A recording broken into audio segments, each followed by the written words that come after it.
Hi guys, good morning at happy Saturday sa lahat.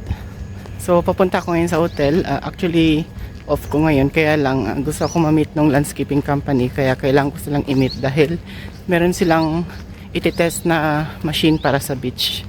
So maglalakad lang tayo ng mga ilang minutes, then makakarating din tayo doon sa location.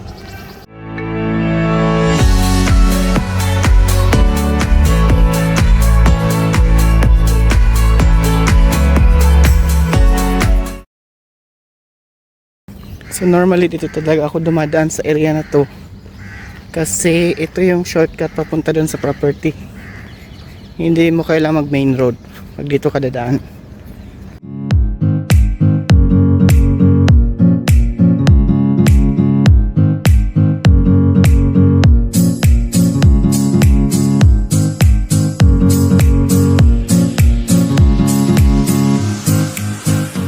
So marami palang malunggay dito.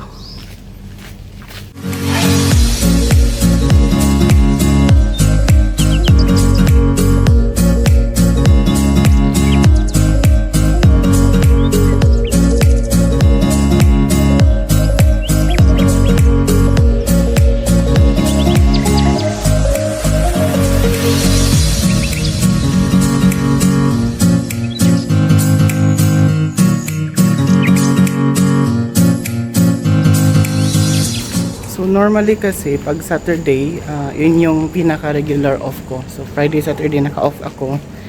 Kaya lang gusto kasing makipag-meet ng landscaping company sa hotel kasi meron silang ititest na machine dun sa beach.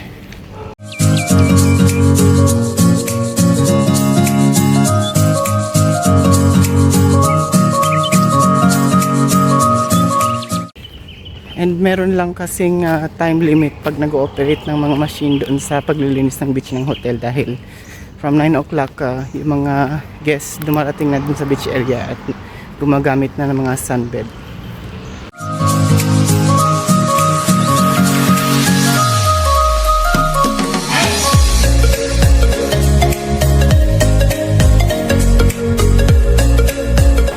So after 7 minutes ito na tayo sa may hotel entrance. Yan na siya.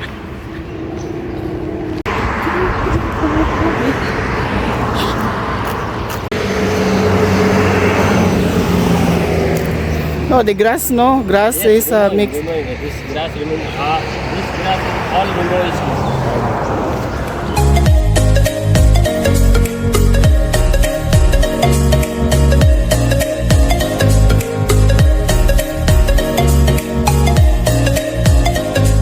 So marami ng damo yung aming grasses dito. At yung nadaanan ko na gardeners, dinidiscuss ko na ipatanggal yung mga damo na nakamix doon sa natural grass. Kasi ito mga to dapat ito yung mga makikita lang as grass covers. So ang tawag nila dyan is ice plant.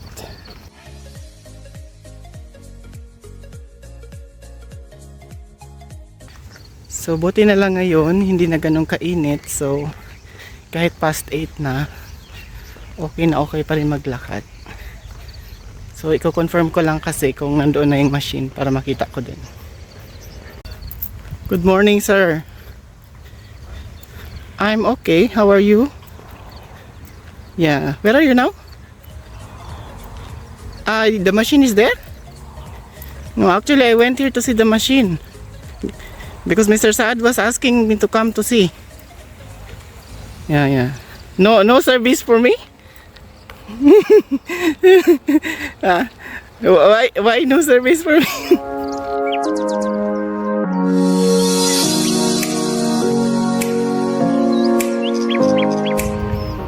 So yan, dito na ako sa loob ng property. At yung aming landscaping dam site ay malinis na. So kaka-pick up lang nila yan last week. Kaya naman hindi na siya ganun kadaming mga dahon at mga trunks. At kung makikita niyan, mayabong yung mga puno dito. Pero pag summer ganun din yan siya kasi permanently watered. Kasi para medyo may lilim din kapag mainit. So kahit kasi mainit sa disyerto, Pag doon ka sa ilalim ng puno, malamig pa rin kasi. Normally yun ang ginagawa ko pag nasa garden ako nag-iikot. So yung pinakamataas na building, yan ang sinasabing Sarai Building. At yan ang mga standard rooms ng hotel.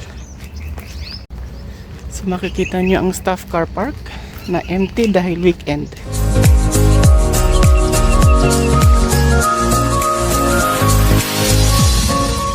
Morning, sir. That landscaping came, no? Or truck? Big truck? For the beach cleaning. Okay. I came here to see them. Thank you. So, yan. Dumating na nga sila, nandun na sa beach. So, yung kagandahan lang kasi, pag pumupunta ako dito na naka-off, free naman yung pagpunta. Okay lang. Madali lang pumunta dito. Mudir Salman, my Mudir Carpenter. Okay? The big boss. Oh my God! Wow! Rahim, no? Rahim name, right? Yes. Oh, I don't know if your name is Rahim. I don't even know. Yeah, see? My Mudir polisher. Thank you, thank you. Nice. So kung makikita niyan sa likuran ko, mga heat and cool exchanger pump yun. So pinalitan na yun. Isa yun sa mga tinatrabaho ko kasi kailangan siyang i-dispose. So kasama nitong mga ibang items sa likod ko kasi dumadaan ako ngayon sa scrap area ng engineering. So ang ganda na ng passage dito papunta sa beach. So ayan yung entry. Pero dito ako dadaan sa kabila. Kasi dito yung machine. So nandoon yung taong hinahanap ko na kailangan kong i-meet.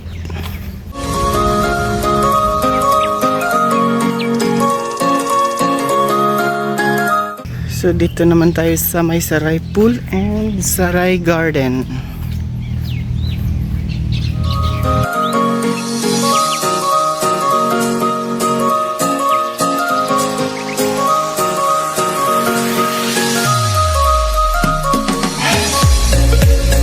Andun yung machine.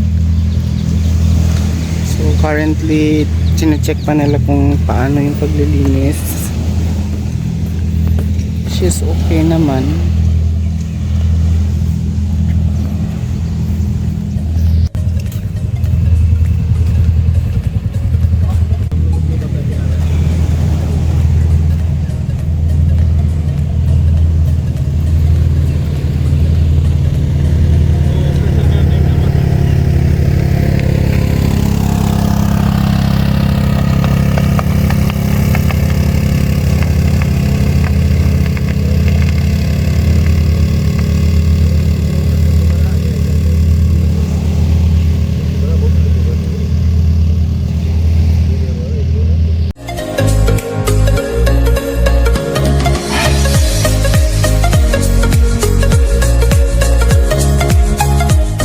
Mubarak, Yes, sir. the stone, no? They should remove it from there. They should not.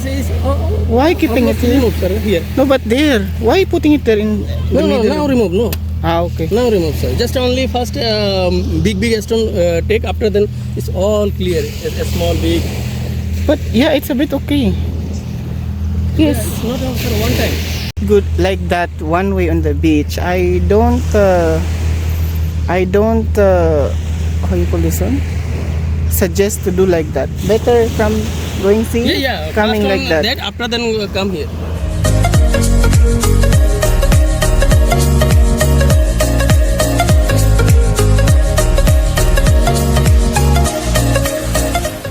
So chine-check ko yung mga dinaanan nila. Medyo naging okay naman. Naging pebbles na yung beach. Kasi kailangan namang i-improve to. At ito yung isa sa mga kailangan i-consider na gawin sa landscaping. So ganito yan. Kasi emergency, kailangan kong pumunta ng hotel. Kaya ako nandito.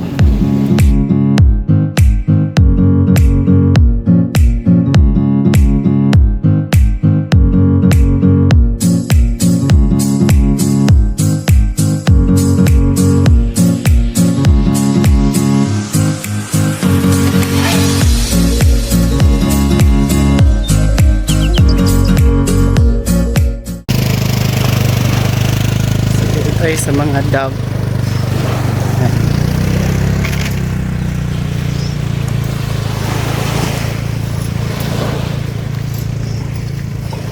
Ay, sisiliparan na sila. Ayaw lumapit sa akin.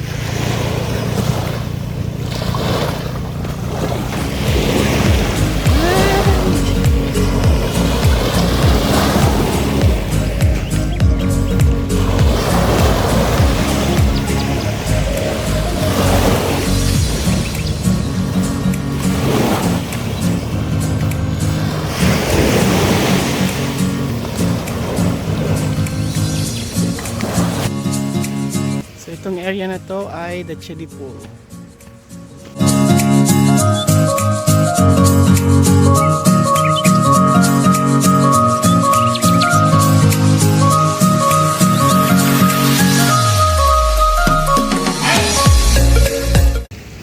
So normally nag-open ito siya ng 8 o'clock pero dumarating ang guest minsan 9 or 10 o'clock na.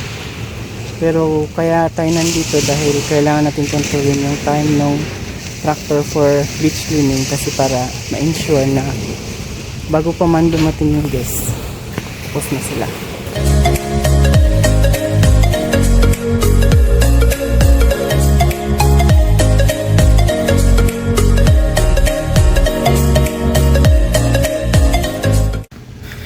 Yan naman ang Chedi Pool Bar.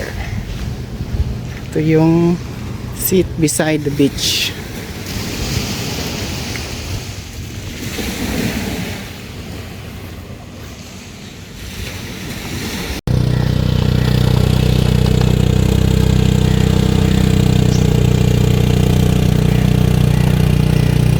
There's no adjustment, sir? Yeah, but it will deform the beach itself.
So ito yung dinaanan ng tractor.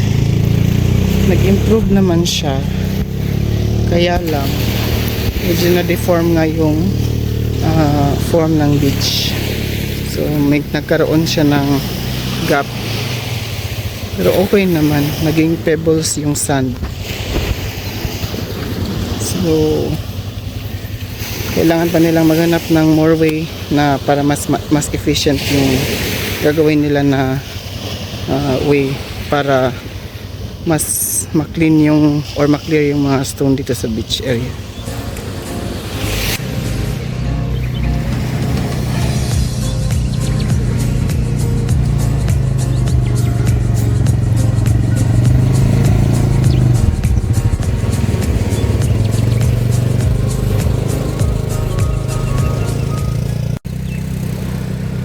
So yan, sobrang init na.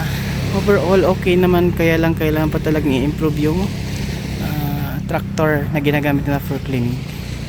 So yun yung findings ko yung araw na to.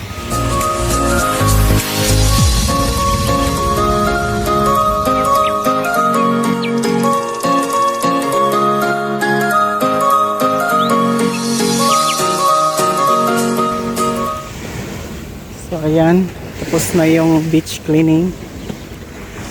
Na-improve naman yung beach. Ah, boss. There also, ah?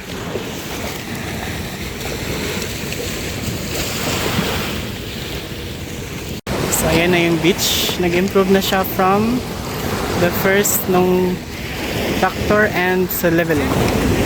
So, nagbigay lang ako ng feedback na kailangan improve yung machine.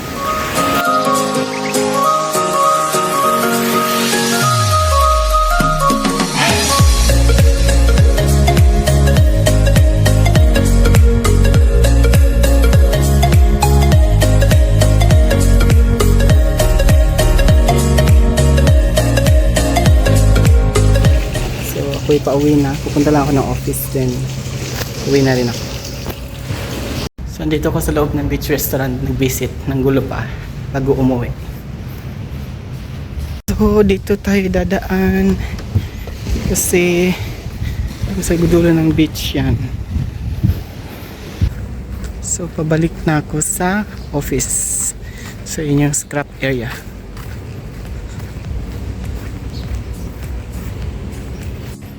So ito yung ginamit nila na tractor.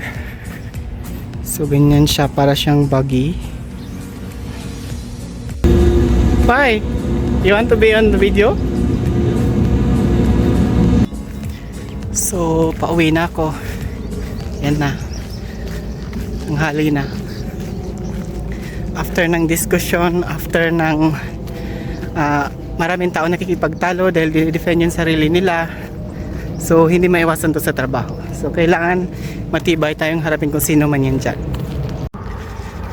So, again, hindi maiiwasan na magkaroon ng emergency kapag naka-off sa trabaho. Kaya naman, kailangan ready lagi tayo na pumunta sa company pag kailangan.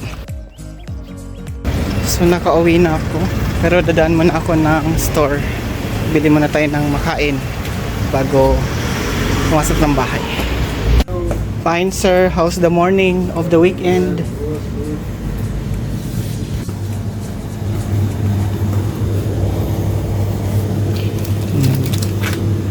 So, chocolate.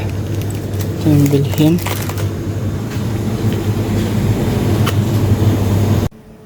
So, ayan, nakauwi na rin ako sa bahay. And at least natapos din yung ating beach cleaning and meeting with the landscapers. Kaya naman i-end natin tong video. So please don't forget to like, comment, and subscribe to my channel para updated ka sa aking mga next vlogs. Bye!